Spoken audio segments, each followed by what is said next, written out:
I'm a 17-year-old guy, currently living in Phoenix, Arizona. This incident took place around 6 months ago on an overnight trip into the Superstition Mountains, which are about an hour drive east of Phoenix.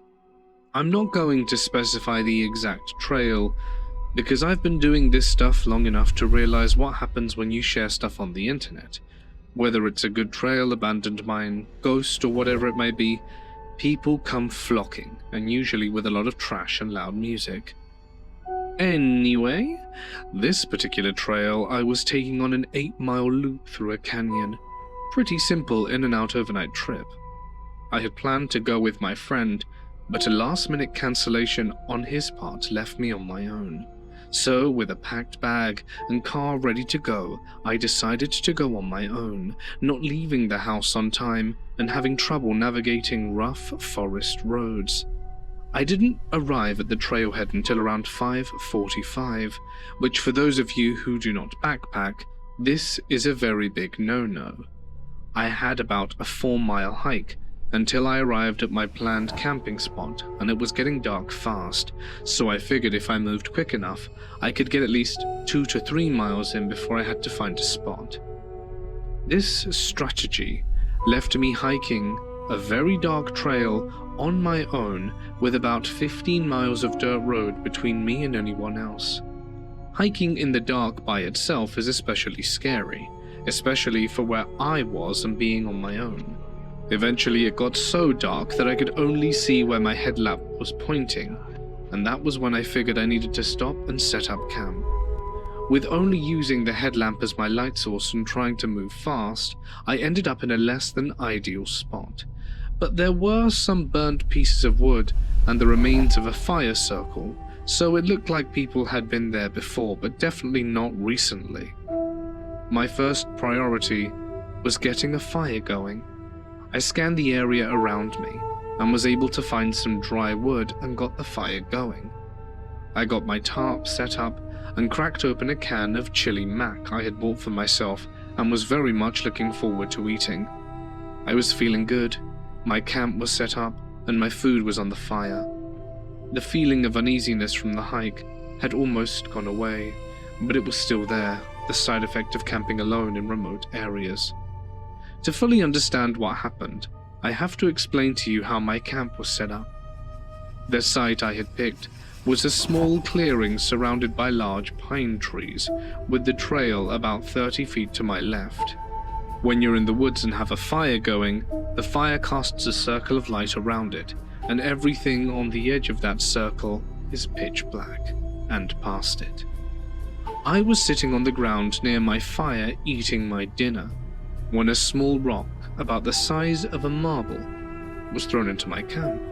I looked at the tiny rock in shock, as I was positive that I was the only person on this trail that night. I immediately turned on my light, and towards the area where I had seen the rock come from, but due to the density of the pines and brush, I could only see about 10 feet. I spent the next 15 minutes in disbelief, as I scanned the tree line that surrounded me, searching for what or whoever had thrown the rock, not daring to stray too far from the fire that in hindsight offered me a false sense of security. After sitting back down and spending the rest of my time on high alert, I was able to convince myself that I had somehow kicked the rock or it had fallen from a tree. I went to sleep that night, not expecting the pure terror that was about to unfold. I woke to the sound of rustling leaves, barely inaudible if you weren't listening for them, but they were still there. Still in a sleepy daze, I listened as the rustling of leaves got harder to hear, as I assumed they were moving away from me. I went to grab my handheld flashlight that I had left next to me when I had fallen asleep. But the more I looked, the more scared I got, as I came to realize it was no longer there. I stood up in my sleeping bag and ducked out of my tarp and looked around. I was able to see a light off in the woods. It couldn't have been more than 15 feet away. It was my flashlight, laying on the ground in a pile of leaves. This is one of the few moments in my whole life where I nearly defecated myself.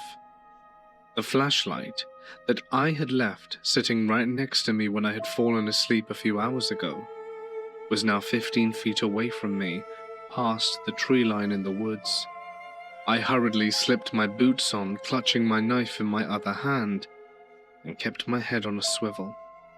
I weighed my options, staying here and waiting out the night, or attempting the 3-mile hike back to the car in the dark. I figured that whatever, or whoever was out there with me, was definitely going to have a better advantage if I was out on the trail without a light. So I decided to stay at the camp and wait out the night there. Eventually it came back. I could hear it walking through the woods. It was far off, but I could hear it. It sounded like someone elderly walking by, like they were on a stroll without a care in the world. Sometimes it would walk too far away, and I would lose the sound of its steps. But then, about an hour later, maybe 2, it would return, still faint as ever. This went on for about 3 to 4 hours, until I listened to the steps get closer and closer, until they were about 7 feet from me. At this point, the fire had gotten very small, as I had run out of wood in my pile. The footsteps stopped, and everything went totally silent. I sat there, still, for 2 hours, clutching a knife in my hand, and prayed that I wouldn't hear anything else. I stayed like that, until the sun cast enough light that I could see that I was alone in my campsite. I packed my things and speed-walked the 3 miles back down the trail I had taken. I arrived at the empty dirt road where my car was parked, and nearly sprinted to it as I unlocked my Subaru, jumped in, and drove. I did not stop until I had put at least 20 miles between me and that place. I stopped at a gas station in Apache Junction to buy a Red Bull, but mostly just to see and/or talk to another person. As I exited the store, I was able to read what was written on the dust on the back of my window of my car. Sleep well? ? A lot of weird things have happened to me on my various adventures through Arizona, but this is the weirdest and scariest by far, so I thought I'd share. There is a seriously deranged person living in the Superstition Mountains. Do yourself a favor and stay away from there.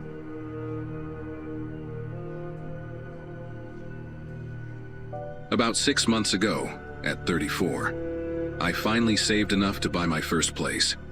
A small ranch-style house on Willow Drive in a quiet neighborhood outside Columbus, Ohio. The house needed work, sure, with its peeling yellow paint and overgrown backyard.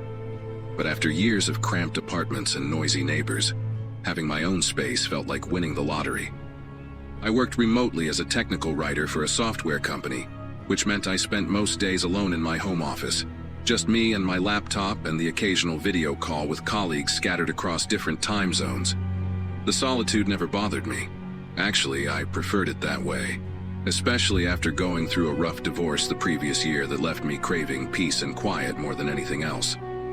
The closet thing started about 3 weeks after I moved in. Subtle at first, barely worth mentioning.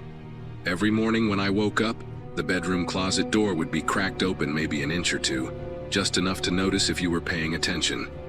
Now this closet wasn't anything special, just a standard sliding door with those mirrored panels that made the small bedroom look bigger than it actually was. At first I blamed the house settling, or maybe the door wasn't properly aligned on its track, because old houses do weird things, right? But here's what got under my skin. I specifically remembered closing that door completely every single night before bed, pushing it firmly until I heard that little click that meant it was fully shut, because I had this thing about closed doors and organized spaces, probably from years of living in chaos with my ex who left everything open and scattered. Everywhere. After about a week of this morning routine, wake up, see the gap in the closet door, feel mildly annoyed, I decided to get serious about fixing it. I grabbed my toolbox from the garage, adjusted the rollers on the track, tightened every screw I could find, even sprayed some WD-40 on the mechanism for good measure. That night I made absolutely sure to close it tight, actually stood there for a solid minute watching to see if it would slide back open on its own. But nothing happened. The next morning, same damn gap, maybe even wider this time. Like whatever was causing this wanted me to know my little repair job meant nothing. I started taking photos with my phone each night after closing it and each morning when I found it open, creating this weird little collection of evidence that I wasn't going crazy. The breaking point came on a Thursday morning in early November, when I woke up and the door was open about 6 inches, wide enough that I could see into the darkness of the closet from my bed. Something about seeing that black gap in the morning light made my chest tighten in a way I couldn't explain. Like when you're a kid, and you're convinced something's hiding in the shadows but you're too scared to check.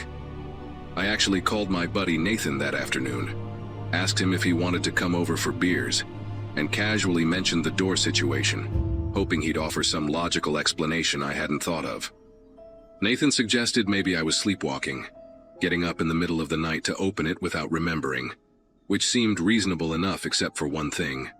I'd never sleepwalked in my entire life, not once, and my ex would definitely have mentioned it during one of our many arguments if I had been wandering around at night doing weird stuff. That's when I decided to buy a camera, one of those small Wi-Fi enabled ones you can hide pretty much anywhere, because I needed to know what was happening in my bedroom while I slept. The guy at Best Buy recommended this tiny thing, barely bigger than a golf ball, that could record in night vision and save everything to the cloud automatically. I mounted it on top of my dresser behind some books, angled perfectly to capture both my bed and the closet door, then spent an embarrassing amount of time testing different positions to make sure it caught everything without being obvious. That first night with the camera running, I actually had trouble falling asleep. Kept staring at the closet door like it might suddenly spring open while I watched. But eventually exhaustion won, and I drifted off around midnight, my phone set to alert me if the camera detected any movement. The notification woke me at exactly 3:27 in the morning, my phone buzzing insistently on the nightstand. I grabbed it with clumsy fingers, still half asleep and confused, squinting at the screen that showed a motion alert from the bedroom camera. My heart started hammering as I opened the app, expecting to see myself sleepwalking just like Nathan had suggested, ready to laugh at my own paranoia, and maybe schedule a doctor's appointment to figure out why I'd suddenly developed this weird nighttime habit. But when the live feed loaded, I was still in bed, clearly visible in the grainy night vision footage, lying on my side facing away from the closet. The door, however, was moving, sliding open inch by inch with deliberate slowness, like someone was being extremely careful not to make any noise. I stayed perfectly still in bed, watching my phone screen while pretending to sleep, every muscle in my body tensed like a coiled spring. Through the camera feed, I watched the door continue its slow journey until it was open about 8 inches, and then I saw it. A hand, pale and thin in the night vision footage, fingers wrapped around the edge of the door from the inside. The hand just stayed there for what felt like forever but was probably only 30 seconds, gripping the doorframe like it was testing, waiting, making sure I was really asleep. Then came the part that made me bite down on my tongue to keep from making any sound. A head emerged from the darkness of the closet, followed by shoulders, and I watched in absolute horror as a person, a grown man wearing what looked like a dark hoodie, slowly crawled out of my closet on his hands and knees, moving with the practiced silence of someone who had done this many times before. The intruder stayed crouched by the closet for several minutes, and through the camera I could see him watching my bed, his head tilted at an angle like he was listening to my breathing. He was skinny, probably in his 40s based on what I could make out, with scraggly hair that hung past his shoulders and clothes that looked like they hadn't been changed in weeks. Then he started moving around my room with disturbing familiarity, opening my dresser drawers just enough to peer inside, picking up items from my nightstand and examining them before placing them back exactly where they belonged. He went through my dirty laundry basket in the corner, actually lifted one of my worn shirts to his face, and I had to suppress the urge to jump up and confront him right then. But fear kept me frozen in place, unsure if he might have a weapon or what he'd do if cornered. After about 20 minutes of this nightmare, the man crawled back toward the closet, his movements just as careful and calculated as before. I watched him slide backwards into that dark space, pulling the door most of the way closed behind him, leaving it open just those familiar few inches that I'd been waking up to every morning.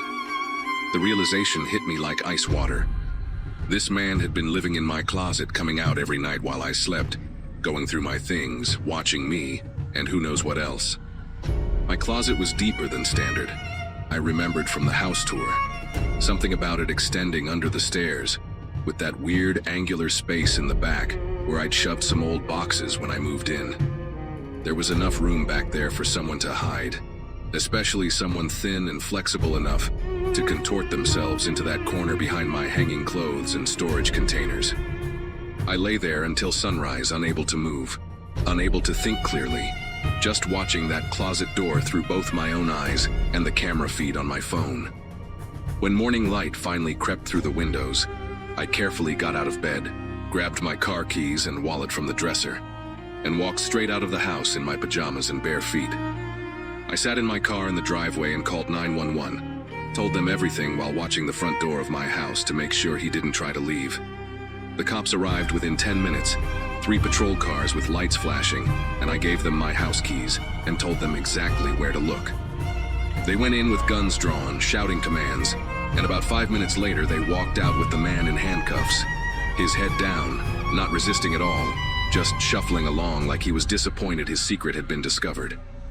The detective who took my statement later told me the guy's name was Leonard Briggs, a 51-year-old with a history of breaking and entering, trespassing and voyeurism charges going back 15 years. He'd been living in my closet for almost 2 weeks, surviving on food he'd steal from my kitchen during his nightly excursions. Apparently he'd been very careful to only take things I wouldn't notice. A handful of crackers here, a bit of lunch meat there, sips from different bottles so the levels wouldn't drop noticeably. They found his makeshift nest in that back corner of the closet, a sleeping bag compressed into a tiny bundle, empty water bottles he'd pee in during the day when I was home, protein bars, and a notebook where he'd been writing down my daily routine. When I showered, when I left for grocery runs, when I had video calls for work. The most disturbing part was a collection of my personal items he'd hoarded back there. A few unwashed coffee mugs I thought I'd misplaced, some underwear from my laundry, even my old work ID badge from the job I'd quit 6 months ago that I figured got lost in the move. Leonard had apparently done this before in other houses, the detective explained, picking homes with single occupants who worked from home, studying their patterns for weeks before making his move. He'd accessed my house through a basement window I didn't even know could open, had been living in my basement for days before discovering that perfect hiding spot in my bedroom closet where he could watch me more closely. They charged him with burglary, criminal trespass, and stalking, and he's currently serving a 5-year sentence, though I doubt that's enough to stop him from doing it again when he gets out. I moved out of that house the next week, didn't even go back to pack properly, just hired movers to grab everything while I waited outside. Now I live in a studio apartment with no closets at all, just open wardrobes and transparent storage shelves, and I sleep with every light on because I need to see every corner of my space at all times. Need to know that I'm truly alone when I close my eyes at night.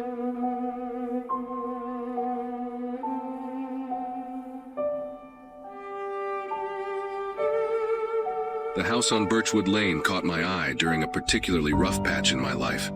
26 and fresh out of a messy breakup, I needed somewhere quiet to rebuild myself, somewhere that didn't echo with memories of shared meals and whispered promises. The realtor, a chatty woman named Gloria with hair the color of expired honey, mentioned the place had been empty for 8 months. She kept adjusting her oversized glasses while explaining how the previous tenants had broken their lease early, something about a job transfer to Seattle. The rent was surprisingly affordable for a 2-story house with original hardwood floors and a sprawling backyard that backed up to a wooded area.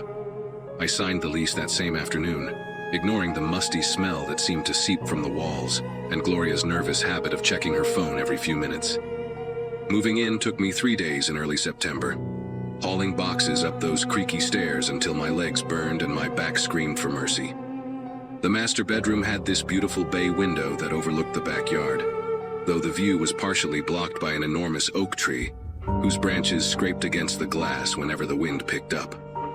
I remember unpacking my kitchen stuff first, carefully arranging my grandmother's vintage plates in the cabinets and hanging my collection of mismatched coffee mugs on the little wooden rack near the stove.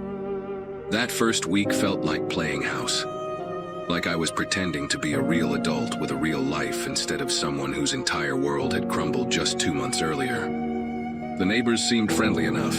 The Johnsons next door had twin boys who rode their bikes up and down the street every evening, and old Mr. Garrett across the way would wave from his porch where he sat smoking his pipe and reading newspapers until sunset. The first sign that something wasn't right came about 2 weeks after I'd settled in. I'd bought a whole rotisserie chicken from the grocery store on my way home from work. I was an administrative assistant at a medical clinic downtown. Nothing glamorous, but it paid the bills. I distinctly remember putting half of it in a Tupperware container for lunch the next day, even wrote Tuesday lunch on a sticky note, and slapped it on top. But when I opened the fridge the next morning, bleary-eyed and desperate for coffee, the container was there but completely empty, just a few grease stains on the bottom. I stood there in my pajamas, holding that empty container like it was some kind of puzzle piece that didn't fit.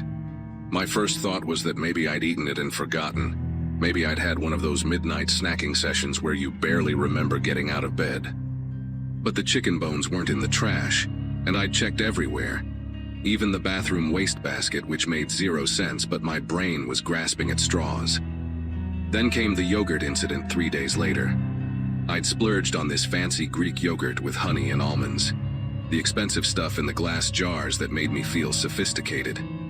Bought 6 jars on Monday, ate 1 that night while watching reality TV and judging people's life choices. Tuesday morning, only 3 jars left. Not empty this time, just gone, vanished like they'd never existed. The refrigerator light flickered when I stood there counting and recounting, as if it was mocking my confusion. I actually called my sister Katie in Phoenix, talking to her while I paced around my kitchen, opening and closing cabinets like the yogurt might be hiding behind the cereal boxes. She suggested maybe I was stress eating without realizing it, that the breakup was affecting me more than I thought. Her voice had that careful tone people use when they think you might be losing it, all gentle and measured like you're a spooked horse that might bolt. The lights were what really started to mess with my head. I'd wake up at random hours, 2 in the morning, 4:30, sometimes right around 3, and there'd be a glow coming from downstairs. Not every night, but often enough that I started keeping a notebook on my nightstand to track it. October 15th, kitchen light on. October 18th, hallway and living room. October 20th, just the lamp by the couch, the one with the crooked shade I kept meaning to fix. Each time I'd creep down those stairs, armed with a baseball bat I'd found in the garage, my bare feet silent on the cold wood. The house would be empty, of course, just me and my racing heartbeat, and the hum of electricity through old wiring. I'd turn everything off, double-check the locks, deadbolt, chain, even the little latch on the back door that led to the laundry room, then climb back to bed where I'd lie awake listening to the house settle, every creak and groan sounding like footsteps. Started to notice other things too, little details that made my skin prickle with unease. My shampoo bottle seemed to empty faster than it should, going from half full to nearly gone in just a few days, when typically a bottle lasted me 2 months. The laundry detergent too, I'd bought the jumbo size in early October, and by the end of the month it was down to the last few loads. Even weirder, sometimes I'd come home to find the toilet seat up in the downstairs bathroom, which made no sense because I lived alone and I'm meticulous about putting it down, a habit drilled into me by growing up with 3 sisters.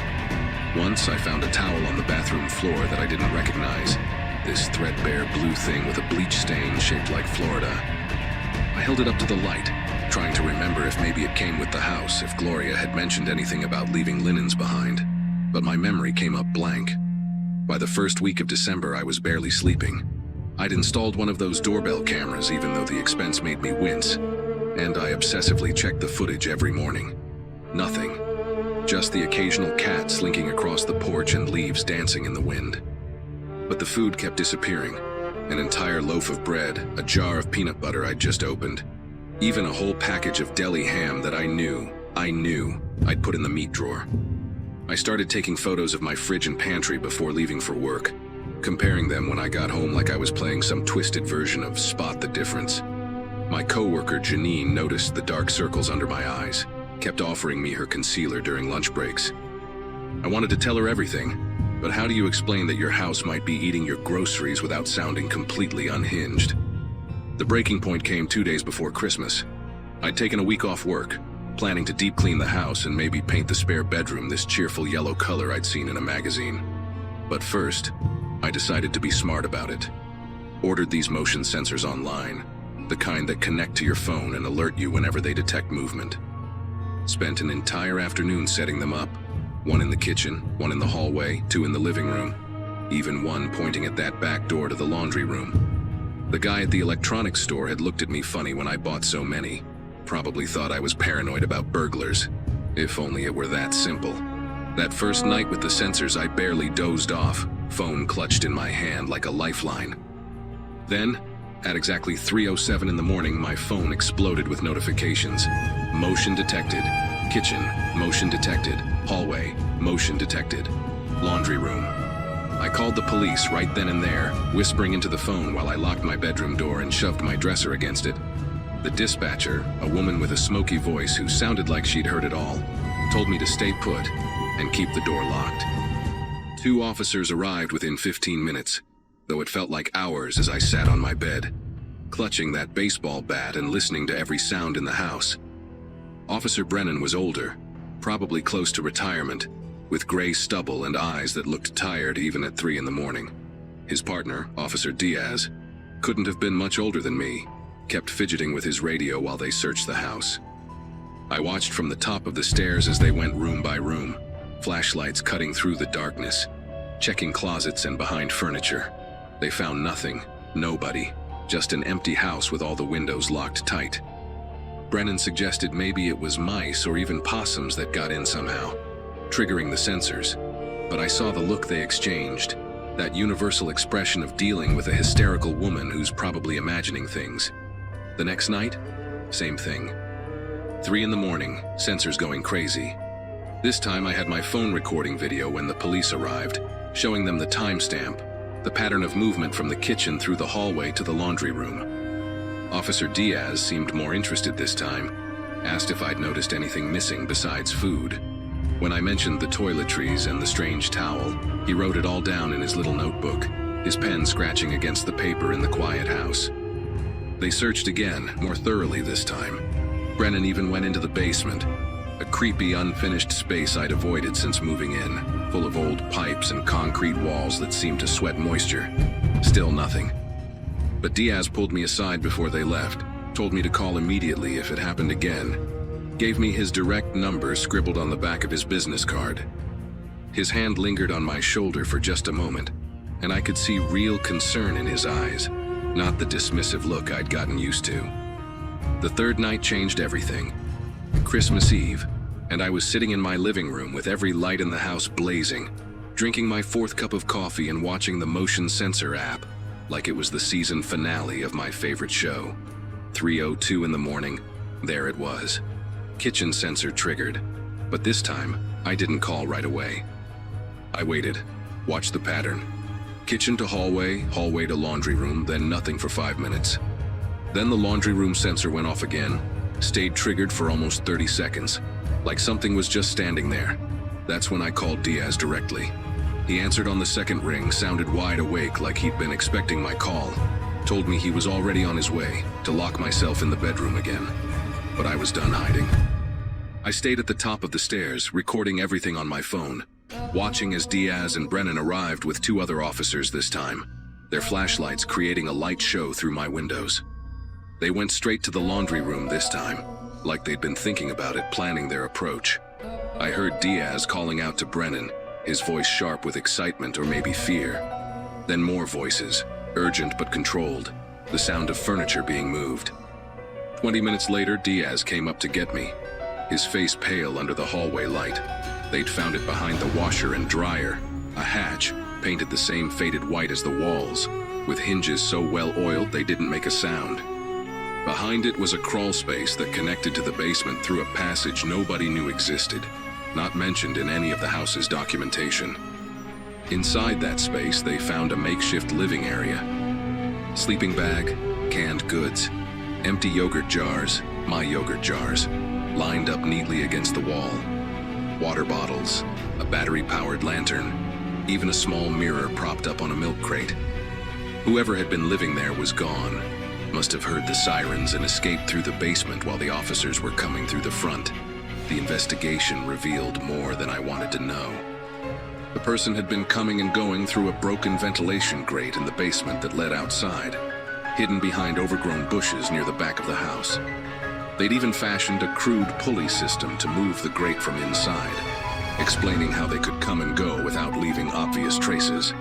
Detective Morrison, who took over the case after that night, found evidence suggesting someone had been using that crawl space for years, long before I moved in. There were date markings carved into the wooden beams, the oldest one from 2016. Food wrappers stuffed into the walls, some so old they were practically fossilized. The previous tenants who broke their lease early. Morrison tracked them down in Seattle. They'd experienced the same things but convinced themselves they were going crazy, choosing to leave rather than dig deeper. Gloria, the realtor, claimed she knew nothing, but Morrison discovered she'd been giving discounts on the rent for years, cycling through tenants who rarely lasted more than 6 months. I moved out the day after Christmas, stayed with my sister Katie until I found a studio apartment downtown. Small, cramped, but entirely mine, with nowhere for anyone to hide. The police never caught whoever had been living in that crawl space. Morrison called me a few weeks later to say they'd found similar setups in 2 other rental properties in the state. Same careful construction, same pattern of coming out around 3 in the morning when people were in their deepest sleep. They think it might be the same person, someone who'd figured out how to exist in the spaces we don't think to look. I still check my motion sensors every night in my new place, even though there's literally nowhere anyone could hide. Sometimes at 3 in the morning, I wake up for no reason, my body trained to expect those notifications. I make myself get up, check the locks, peer into my tiny closet. Everything's always fine, always empty, always safe. But I keep checking anyway, because now I know that the spaces we think are ours might have room for someone else. Someone patient enough to wait until we're asleep to live their parallel life in our homes. This happened about 10 years ago. It was during the height of summer, and 6 of us had driven out to a secluded campsite deep in the mountains. I'd been camping plenty of times before, so I was comfortable with the wilderness, confident in my ability to handle the outdoors. We pitched 2 tents next to each other, 3 friends in each tent. After building a decent fire, we stayed up drinking beer, laughing, and chatting until well past midnight. The atmosphere was carefree and cheerful, and honestly, the thought of anything strange or sinister happening didn't cross any of our minds. Eventually, at around 1:30 a.m., we retreated into our tents. Inside, my 2 friends quickly fell asleep. Before long, the quiet of the mountain night was broken only by their gentle snores. I couldn't fall asleep straight away though. The snoring from my friends was just loud enough to keep me awake. Restless and frustrated, I lay there staring up at the tent ceiling, waiting for sleep to finally claim me. And that's when I first noticed the sound. At first it was faint, so subtle that I nearly dismissed it. A gentle rustling noise, like a plastic bag slowly being manipulated or moved around.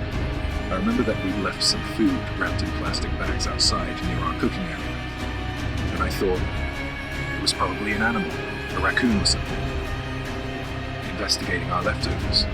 But as I listened more carefully, the rustling didn't sound random. It sounded deliberate, almost cautious. The longer I listened, the less it made sense. My pulse quickened slightly, and my curiosity began to mix with a creeping sense of unease. If an animal was out there, it would have likely knocked things over by now. Instead, the sound continued, steady, persistent, and strangely careful.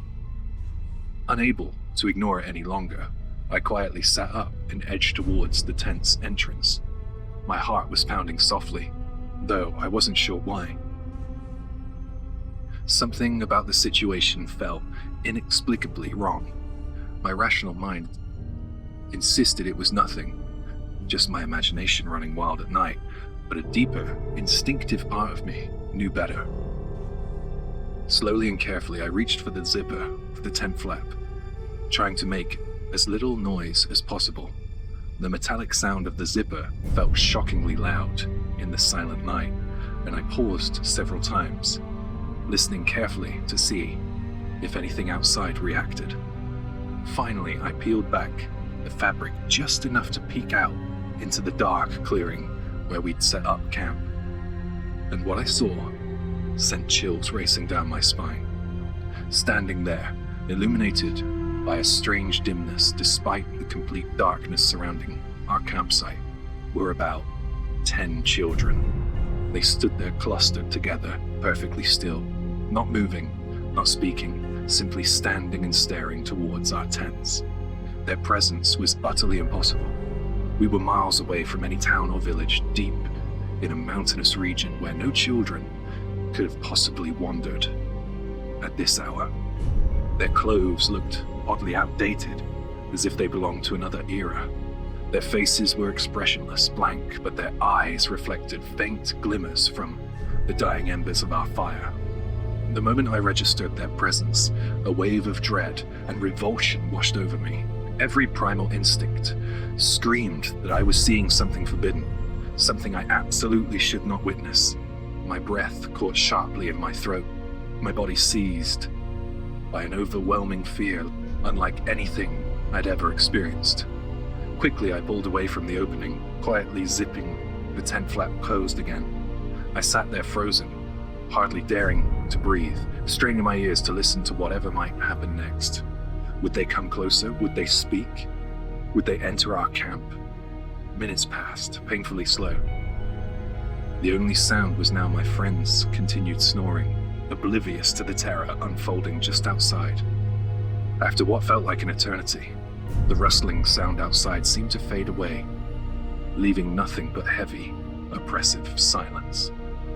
I don't know how long I sat there, paralyzed by fear, waiting for dawn. But when morning finally came, I cautiously unzipped the tent again. Outside, everything looked normal.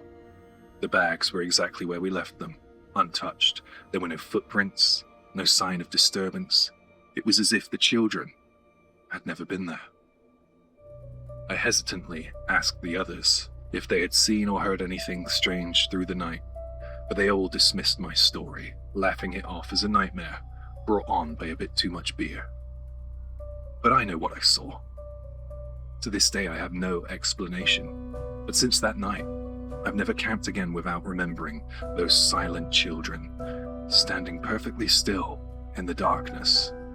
And even now, years later, whenever I hear a rustling sound at night, no matter where I am, I feel that familiar chill creeping down my spine, reminding me of what lurks just outside the tent.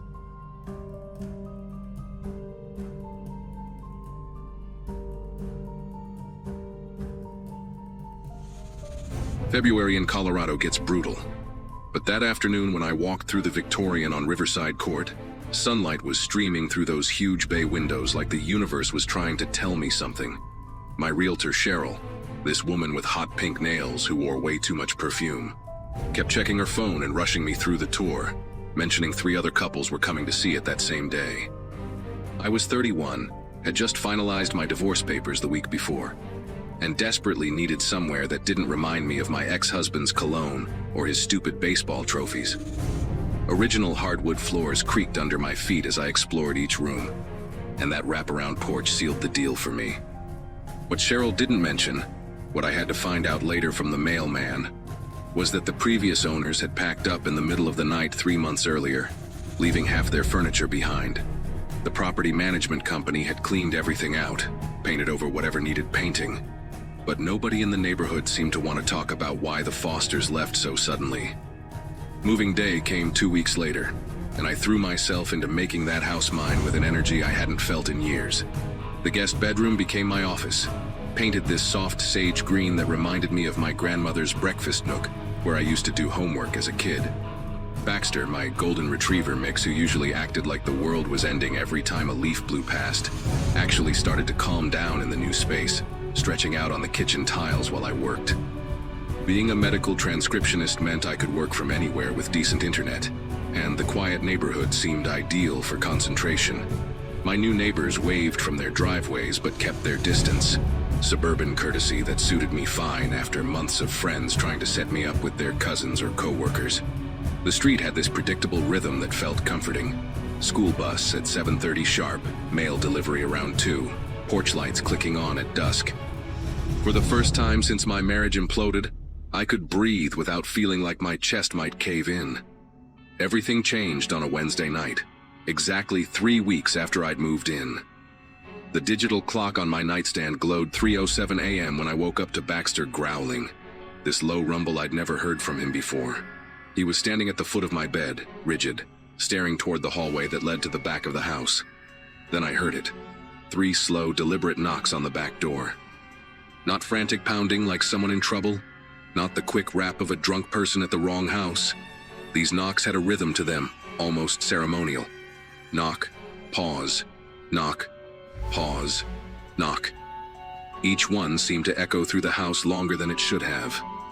Baxter's growl turned into a whine, and he backed up until he was pressed against my legs.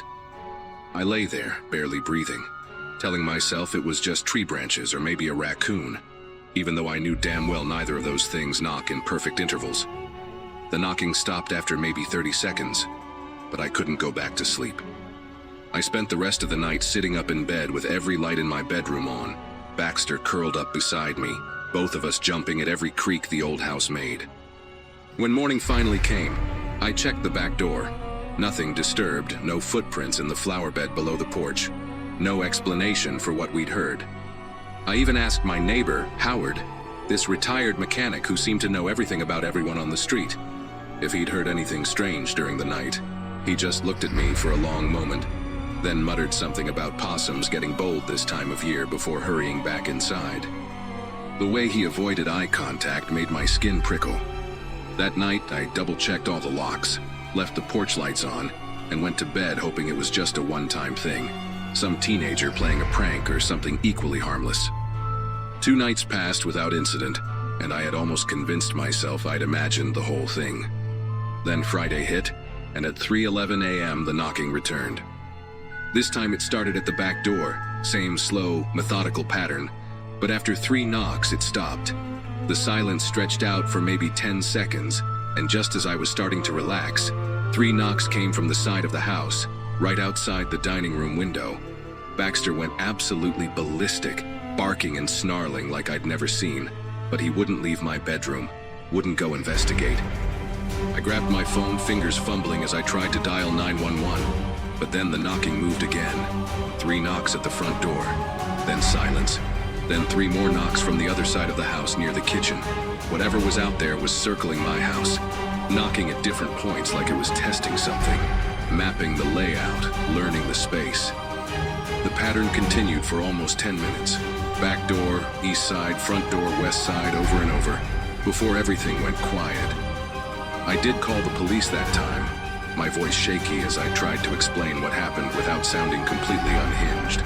2 officers showed up about 20 minutes later, did a perfunctory check around the property with their flashlights, and told me they didn't see anything suspicious. The younger one, Officer Valdez, seemed genuinely concerned, and said they'd have patrol cars swing by more often. The older cop, though, kept exchanging these looks with his partner, like they knew something I didn't. Before they left, Valdez pulled me aside and asked if I'd considered getting security cameras. Said it real quiet, like he didn't want his partner to hear. The way he said it, urgent but careful, made me realize this wasn't the first time they'd been called to this street for something like this. That weekend, I drove 40 minutes to the nearest electronics store and bought 4 cameras, the best ones I could afford, determined to catch whatever sick person was doing this. Installing those cameras gave me a sense of control I hadn't felt since the knocking started. My brother-in-law, Frank, came over Sunday afternoon to help set them up, one covering the back door, one on each side of the house, and one watching the front porch. The system connected to my phone so I could check the feeds anytime, and it would send alerts for any motion between midnight and 6 a.m. Frank, bless him, didn't ask too many questions, just made sure everything was working and showed me how to save footage to the cloud. That first night with the cameras, I actually managed to sleep a few hours, feeling like I finally had some armor against whatever was happening. Monday passed peacefully, then Tuesday, and I started to think maybe whoever it was had seen the cameras and decided to find an easier target. I should have known better. Predators don't just give up when you make things slightly harder for them. They adapt, they wait, they find new ways to get what they want. Wednesday morning, 3:09 a.m., my phone exploded with motion alerts.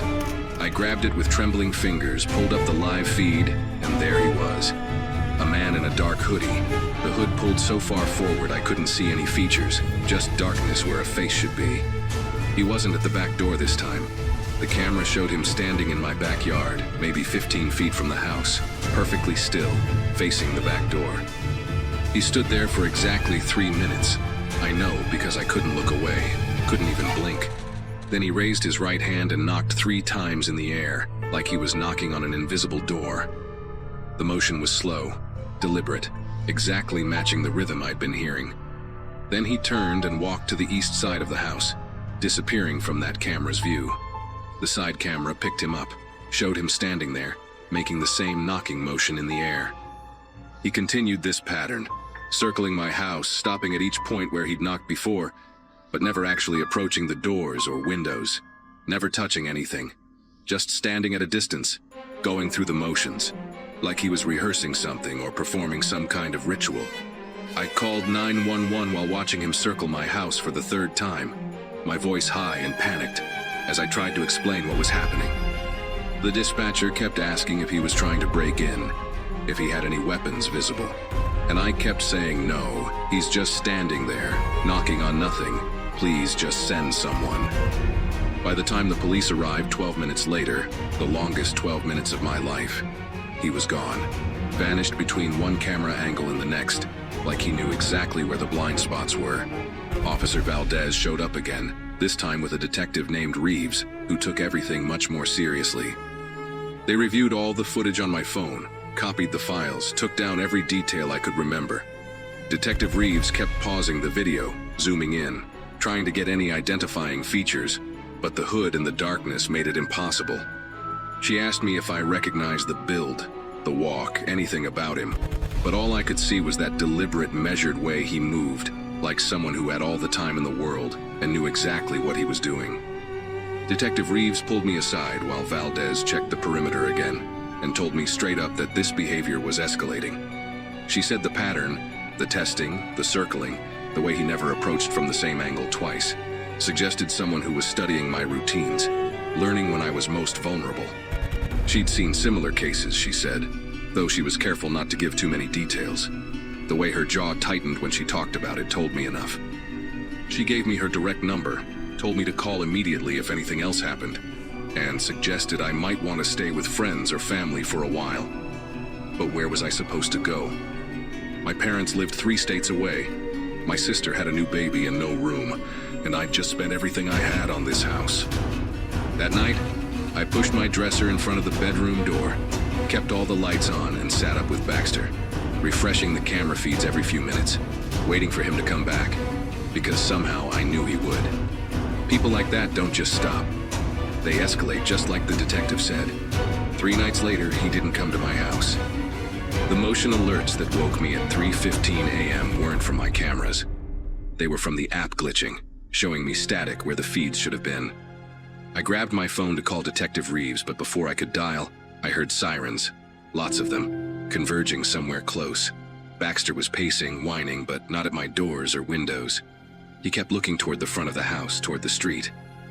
I crept to my front window, peered through the curtains, and saw police cars, ambulances, the whole circus, 3 houses down at the Andersons' place, the elderly couple who'd always waved when they walked their ancient beagle. My phone rang, Detective Reeves, and her voice was tight, professional, asking if I was okay, if my doors were locked, if I'd seen anything. She couldn't give me details, she said, but they needed my camera footage from the past week, all of it, immediately.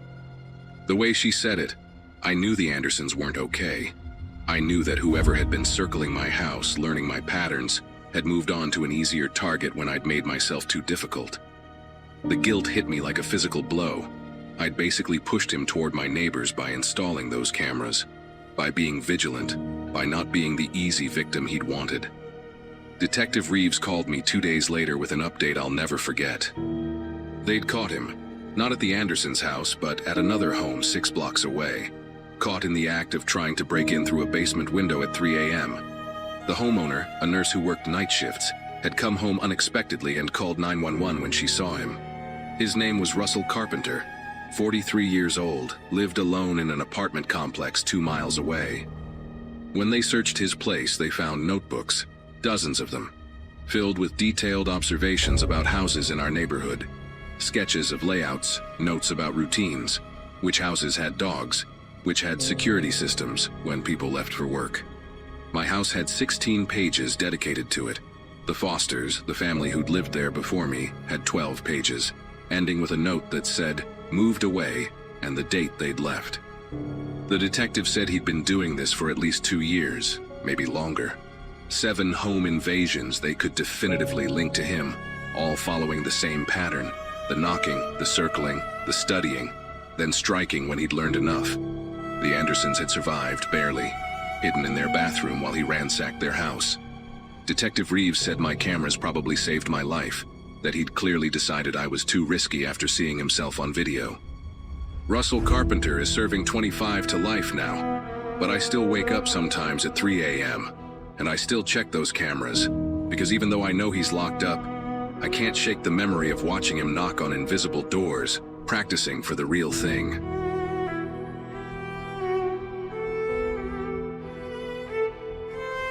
In the early 1990s, a friend and I went camping in the Royal National Park just south of Sydney, Australia. The campsite we chose was truly in the middle of nowhere, and we had been there several times before, so we knew exactly where we wanted to set up. From the car park, which was nearly empty, you walked down a long bush track along the side of a mountain until you reached the bottom and came to a beach. To the right of the beach was the cabin area of the campground, with 1 or 2 people there. If you turned left instead, there was a very large grassy plain with a series of rolling green hills. The last of those hills before a second vast field had a point where the land dropped off into a cliff overlooking the ocean. The downside of the hill was covered in trees, so you had to follow the top of the hill inland until you came to a small path through the trees that led down to the second field. That field was surrounded by forest. On the far side of it was a small alcove in that wall of trees that made a perfect windbreak and was only a 10-meter walk from the beach. That was our preferred campsite, and we had used it before. By the time we reached it, it was just after 2 p.m. We set up camp, walked down to the beach, had a swim, and spent some time milling around while getting ready for the night. We had camped a bit, but we were not what you would call experienced outdoor folk. For example, if we did not have matches or a lighter, there was no fire. At some point, we realized the matches we had bought on the way to the campground were still in the center console of the car. We tossed a coin, I lost, and I began the long walk back to retrieve them. By the time I got back and made my way to the first field, it was only about an hour before sunset, so it would be dark by the time I returned to camp. I did have a heavy-duty flashlight. It was a black metal cylinder body that law enforcement often used, and was very sturdy and reliable. I say this because it doubled as a weapon if I ever needed one.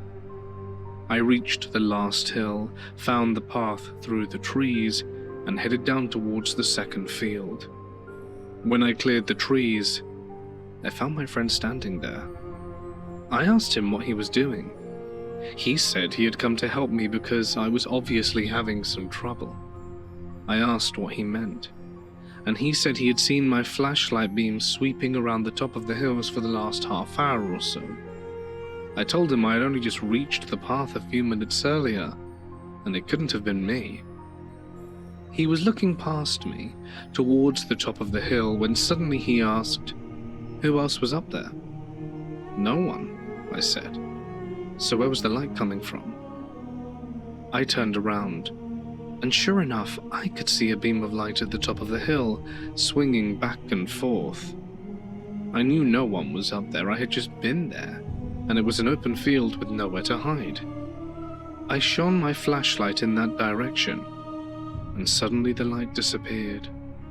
Almost immediately after that, my flashlight died, and it had been working perfectly only a second earlier, but the moment I aimed it towards the hill, it stopped. That was not the strangest thing though, not by a long shot. As we stood at the edge of the trees looking up at where the light had been, we suddenly became aware of a building standing on the edge of a cliff. That could not have been there. There had never been a building there. We had been there at least 4 times before, and there had never been anything on that cliff even remotely resembling a building. Even if there had been, I would have seen it when I was up there only 5 minutes earlier. We stood there staring at it, trying to figure out what we were looking at, when I noticed a couple of silhouettes moving around it. They moved towards the building, past it, to the cliff and back again. As they reached the side of the building closest to us, both the silhouettes and the building faded away. They simply vanished. We looked at each other trying to make sense of what it was we had just seen, and it was at that moment my flashlight miraculously came back on. That did not help our nerves at all. We quickly turned around and hurried back across the field to our campsite. Once we had the fire lit and eaten, we sat around and talked about what we had seen, but neither of us could explain it. Was it a hallucination? How could we have the same hallucination? And what would we tell anyone that would not make us sound insane? We could not think of a way to tell the story, so we agreed not to tell anyone we knew. We didn't need to. We could live quite happily only discussing it between ourselves. The next day we packed up camp and headed back to the car. As we passed the spot where the building would have been, we stopped to investigate. There were no physical signs that anything had ever been there. The grass was long and undisturbed except for the path that I had made through it the previous night. We kept going, got back to the car and drove home in nearly complete silence.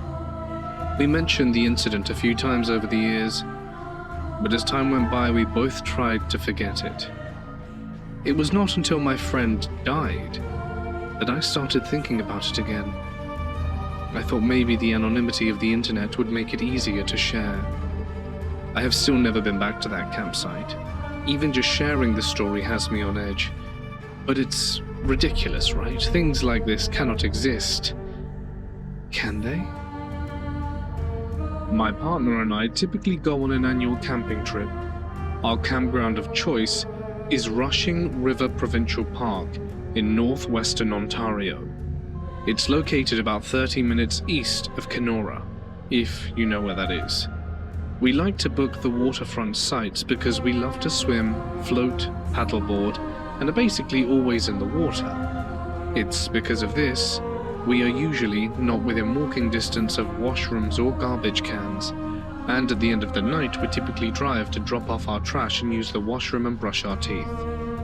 After a full day of swimming, eating hot dogs and watching the stars, it was midnight when we decided that it was time to get ready for bed.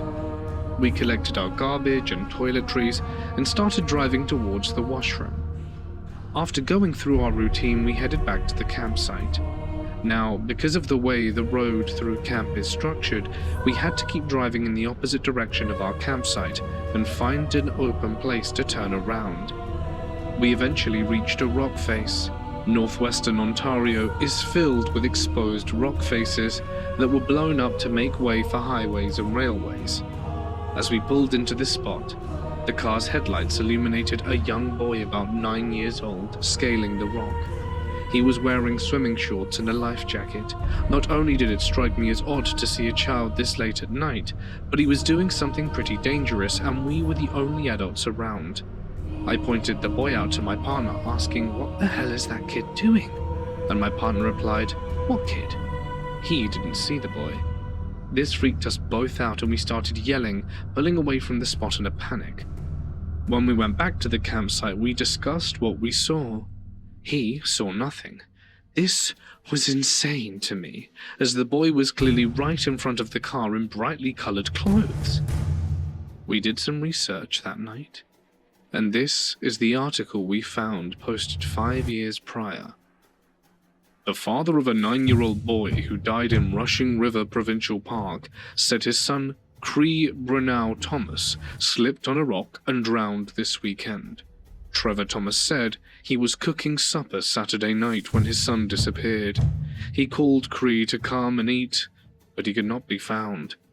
Hours later, after a search done by Ontario Provincial Police and park staff, Cree was found dead. I'm not too sure if I saw the spirit of the boy, or if I saw a real person and my partner somehow did not. He does not believe in ghosts while I do. Regardless, we both agreed that, to this day, it was one of the eeriest experiences of our lives. In July of 2024, I went camping with a few of my cousins on family land in the middle of Tennessee. This is a lake that we had visited growing up many times before. The land borders a quiet cove that feeds directly off the main channel of a popular lake, but it's far enough out that most people never come near it. Getting there is part of the isolation. You leave town, drive another 10 miles, then turn onto something that barely qualifies as a road. It would probably be best described as a narrow gravel drive that dead ends in a clearing. But you're not done yet, good sirs. Oh no, because from there you have to park and hike almost a mile until you reach the campsite. So if it isn't evident enough, we are literally in the middle of nowhere. The walk feels boxed in. On the left, the ground rises sharply into thick woods and an old overgrown trail that was once used for horseback riding.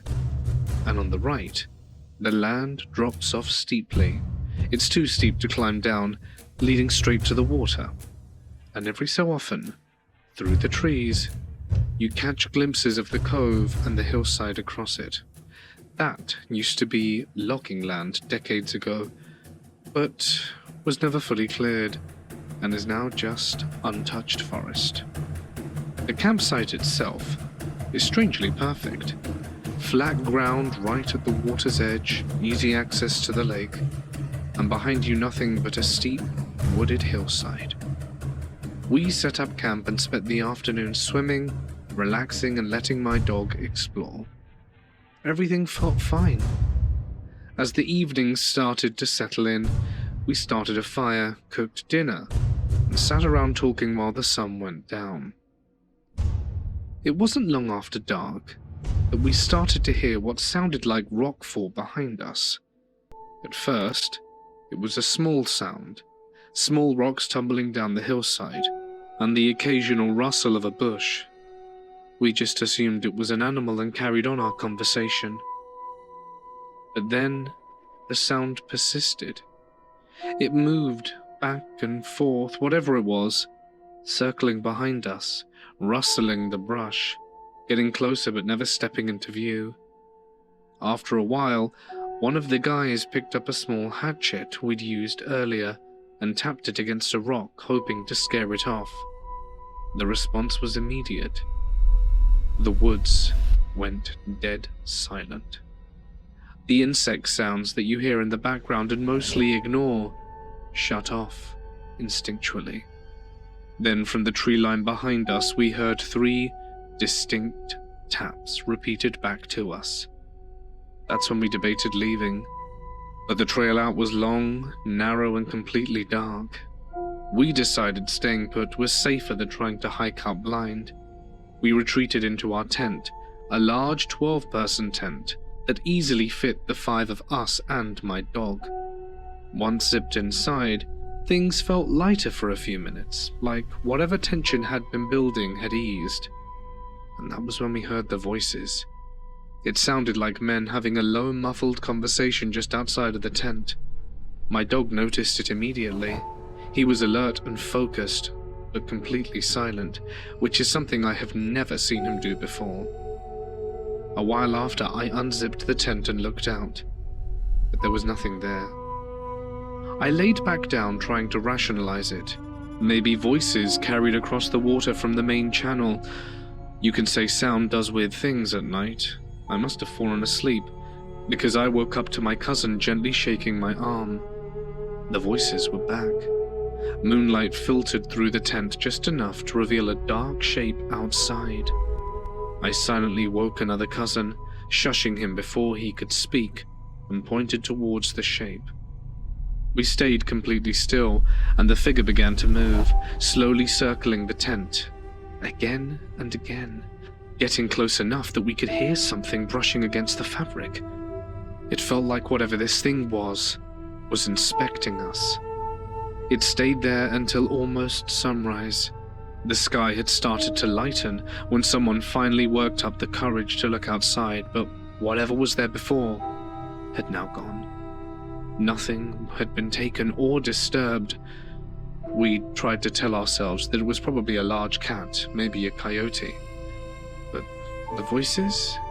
Maybe they carried over water because of the sound. We'd camped there too many times without incident. We decided to stay through the day, but leave before dark. The day slipped by faster than expected, and by the time we noticed the sky shifting from blue to orange to pink, the sunset was already creeping in. We started packing up, and it felt like we were racing against whatever this thing was returning. We were just gathering the last of our things. All the tents at this point had been packed away, when a loud sound came from the woods behind us. It was a boom of some kind, followed by a human scream. At least it sounded nearly human. It was layered with something animalistic there in the background. We decided not to investigate. We hurried along with our packing, and within minutes were already making our way down the trail to leave.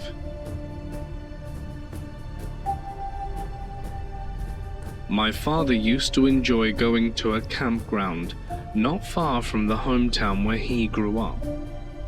The campground was in Cavendish, Vermont, and it was called Catton Place. He liked how peaceful and remote the area was, and after visiting it a few times and seeing that it was family-friendly, he thought it would be nice to bring his daughter with him. He usually went around the same time of year, so he kept seeing familiar faces. There was one campsite occupied by 3 men from out of state in their 40s, most likely from Boston judging by their accents. They had a big, fancy trailer, and their site was fully decked out with a dartboard, hammock, lawn chairs, garden gnomes, and patches of fake grass. From what my father could tell, they stayed there for a few weeks at a time. They were settled in and clearly very comfortable. They walked around with an air of superiority and act like they owned the place, where the campground was actually run by an elderly couple, and these macho guys were apparently friendly with them. The year before, they had painted the playground for free, so the elderly couple loved them. My father had seen the men the previous year, but he had not had to deal with them because their campsite was far from his. This time, unfortunately, our site was placed much closer to theirs, with only one empty campsite between us. We were also surrounded by other empty sites, and about 30 feet away there was a middle-aged couple camping nearby. We arrived and set up camp. I remember my father waving hello to the men across from us, and they waved back. During the day, I played on the campground. At night, we roasted hot dogs and marshmallows. While those men across the way partied hard, there was booze everywhere. The radio was blasting, and there was plenty of laughing and bickering too. We did not pay much attention to them and honestly mostly kept to ourselves. After a while, we grew tired and crawled into our tents to sleep, but the noise kept going. I managed to fall asleep, but my father couldn't. He lay there for a few hours and checked the time occasionally. It got closer and closer to midnight, and he started wondering whether the middle-aged couple nearby were having trouble sleeping too. It was at that moment that he heard a vehicle coming down the road. It was the elderly man who owned the campsite. He stopped and told the men there had been a noise complaint. They apologized profusely and said they would be settling in soon. After he left, they immediately started cussing and throwing things around their campground. They were offended that someone had reported them. It was then that I could hear them complaining and conspiring. I could hear them mentioning that there was a guy with a little girl next to us and a couple over there. One of them added that they didn't see anyone leave in their car to the front desk, and that one of the people must have a cell phone. Bear in mind, this happened in the year 1997, so cell phones were not nearly as common as they are now. The men started trying to figure out who had a phone, and they weren't bothering to keep their voices down. My father could hear every word. Then they came to the conclusion that it must be the guy with the Cadillac. They were talking about my father, but he didn't have a cell phone. That was when the fear hit him hard. He had no idea what they were going to do, and he needed to think fast. Then he heard stumbling footsteps coming right up to the tent only inches away. He had nothing but a soda can and a flashlight to protect us. He grabbed the soda can and flicked the top with his finger to make a noise. The guy was startled and stepped back, then hurried off to rejoin his drunk buddies. They whispered among themselves after that, but my father couldn't make out most of it. He caught the part where they said they were going to try again later, which made him wonder if he had heard them correctly. What on earth were these guys trying to do? By then there was no way my father was going to sleep. He wasn't tired anymore. He was running on pure adrenaline. He was there with his daughter feeling helpless, and all he had was a soda can and a flashlight. He lay frozen, listening and hoping they would give up and pass out from drunkenness. A little later the footsteps came again. Their campfire was so bright that it cast a shadow into our tent, and he could see the shape of a man coming towards us. This time the man did not come quite as close, because he stopped again when he heard movement from inside the tent. My father had unzipped his sleeping bag in a panic, ready to defend us if the men tried to come inside. But the man stopped and simply stood there watching. My father remembered that he had a lighter in his pocket. He took it out and flicked it underneath the blanket, hoping the sound would mimic a gun being readied. I don't think it worked, but the man eventually turned around and went back to his campsite. It was 2:30 in the morning, and my dad could hear them remarking how they couldn't believe that he was still awake. And my father hoped maybe they would finally go to sleep, but they didn't. I was asleep at this point, but I was tossing and turning a lot. My feet slapped against the side of the tent a few times, and a footstep came towards us while I brushed my feet against the side of the tent. And I heard an "Ugh," as the man said with an exasperated sigh. He began walking away, but not towards his campsite.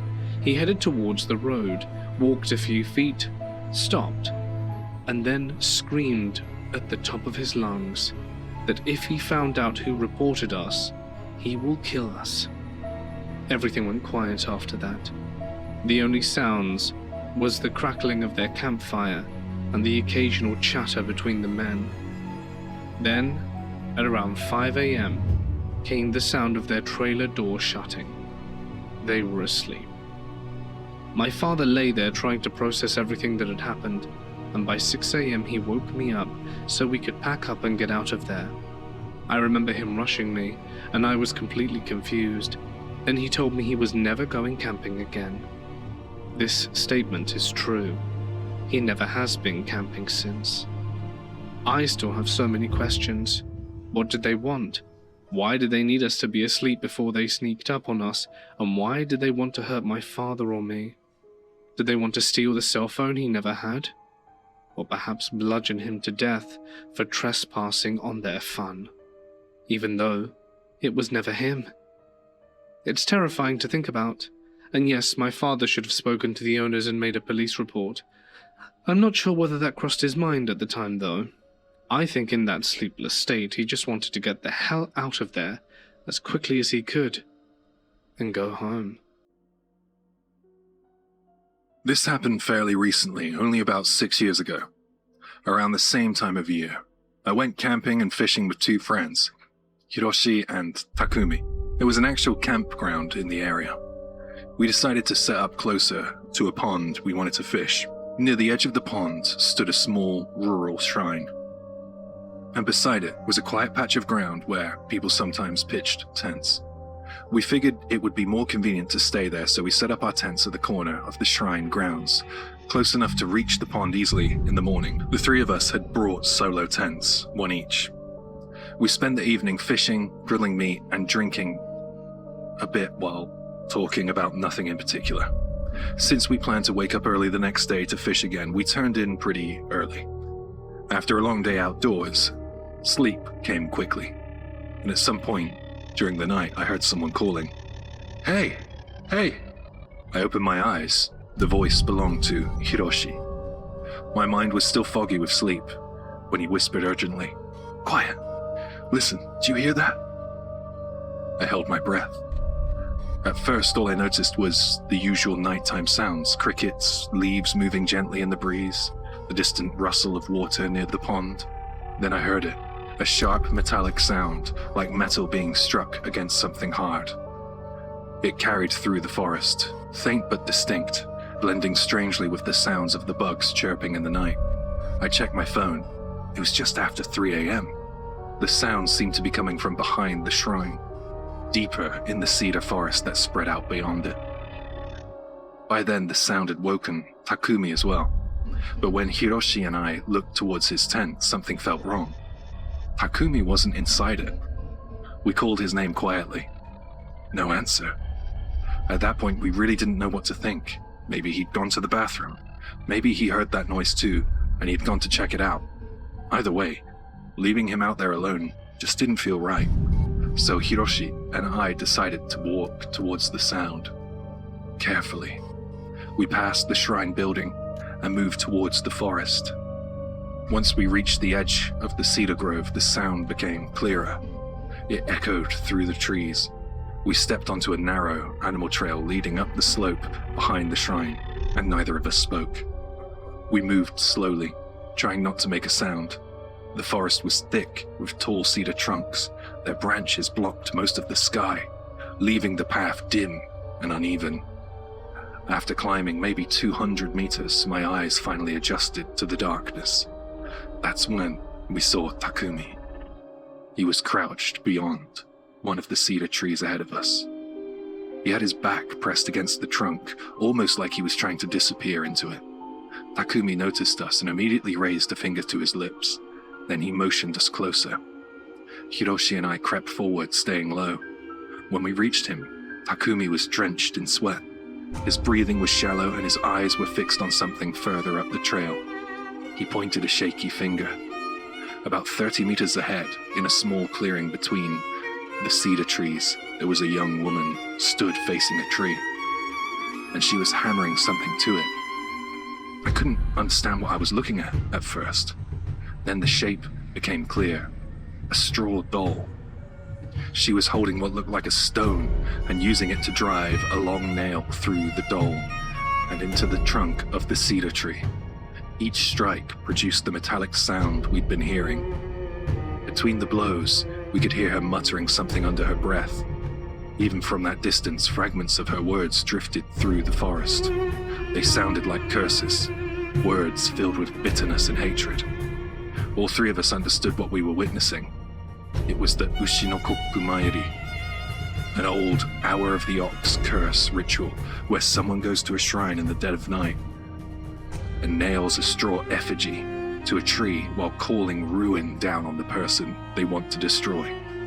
Technically, we knew she was just another person, but seeing someone perform something like that, alone in the middle of a forest at 3 in the morning, the atmosphere around her felt heavy and wrong. None of us wanted to stay there. Without saying it out loud, we all reached the same conclusion. We needed to leave, quietly. We started backing away. Back the same way we'd come, slowly, carefully. And as we began to turn, the woman stopped and then she spoke. "Who's there?" Her voice cut sharply through the forest. She turned towards us. Until then, we'd only seen her from behind, but now her face was visible. Her expression was twisted with rage. And before any of us could react, she screamed and she started running straight towards us. That was enough for us. All 3 of us turned and ran. We didn't stop to pack anything, not the tents, not the gear, we just ran. The campground was about 1 kilometer away, and we sprinted the entire distance. And by the time we reached it, we were gasping for breath. We explained the situation to the campground staff, and they let us stay in the manager's office until the morning. No one slept properly that night. When daylight finally arrived and people started moving around the campground, we worked up the courage to go back to the shrine. It was about 8 in the morning. The place looked completely normal. The woman was gone. After what we'd experienced, none of us really felt like fishing anymore.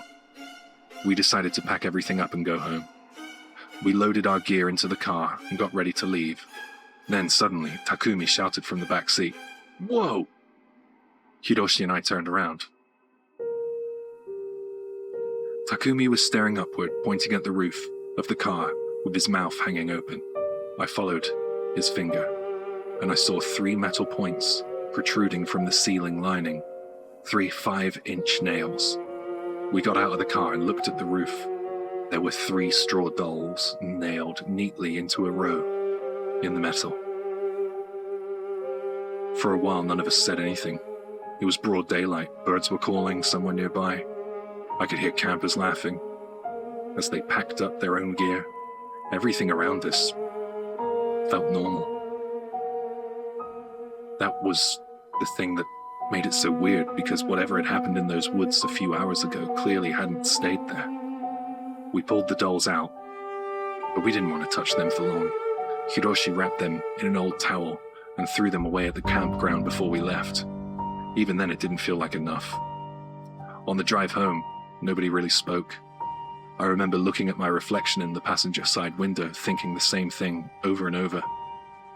If that ritual was meant for somebody else, then why were there 3 dolls on our car?